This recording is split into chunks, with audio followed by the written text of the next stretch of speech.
हे फक्त एक घर नाही, ही एक आठवण आहे, एक संघर्ष आहे आणि एक अशी चेतना आहे जी आजही आपल्यापर्यंत पोहोचते.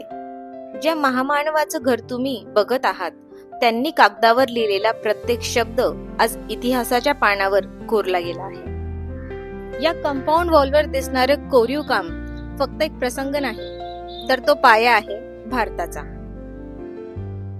एक हात भारतीय संविधान देणारा आणि दुसरा हजारो वर्षांच्या अन्यायाविरोधात अंतिम सही करणारा.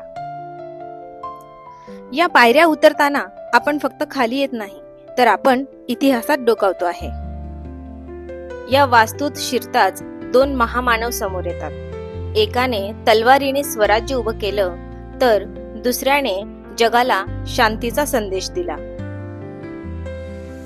आज भिंतीवर फक्त फोटो नाहीत, तर कॅमेऱ्यात कैद झालेले असे क्षण आहेत ज्यांनी निर्णय घेतला, लढा दिला आणि इतिहास घडवला.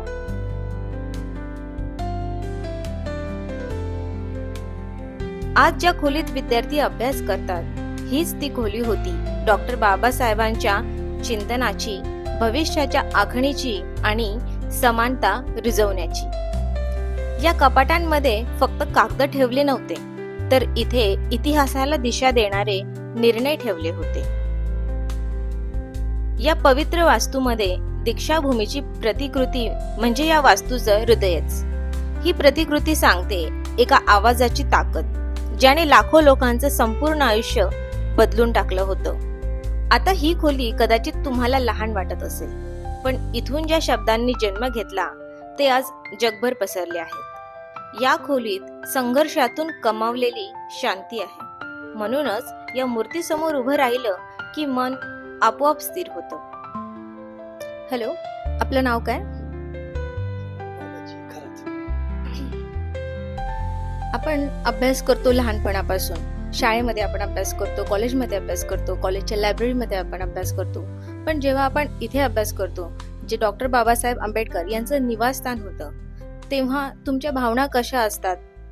इथे अभ्यास करताना एक वेगळी जबाबदारी जाणवते का? कृपया सांगाल. हो, नक्की.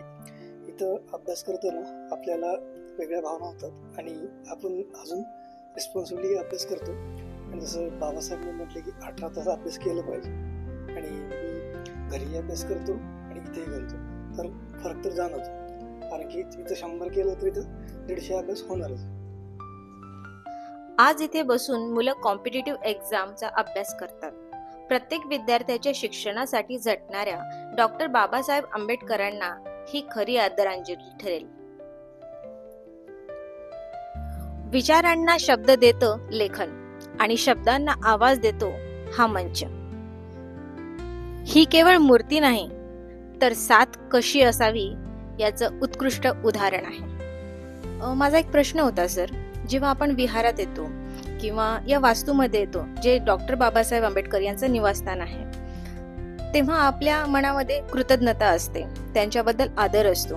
आपण इथे आल्यानंतर गौतम बुद्धांच्या मूर्तीला वंदन करतो, डॉक्टर बाबासाहेब आंबेडकर यांना शरण जातो. पण जेव्हा आपण या वास्तूतून बाहेर पडतो, तेव्हा आपण नेमकं काय घेऊन जातो? थोडक्यात सांगा ना. या वास्तूत आल्यानंतर खरं तर खूप मोठं पहिल्यांदा समाधान मिळतं. नंतर आपल्याला गर्व वाटतो की हे बाबासाहेबांच्या पदस्पर्शाने पावन झालेली ही जागा आहे, आणि या जागेमध्ये आपण आल्यानंतरच जे काही वेगळं विलक्षण असे समाधान, आणि या जागेतून जाताना प्रचंड अशी ऊर्जा घेऊन जातो आपण.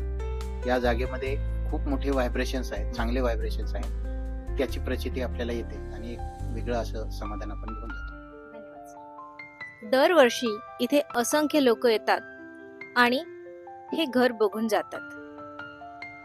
पण तुम्ही जेव्हा इथे याल, तेव्हा फक्त इथे वस्तू बघू नका, तर या वास्तूला ऐकाही.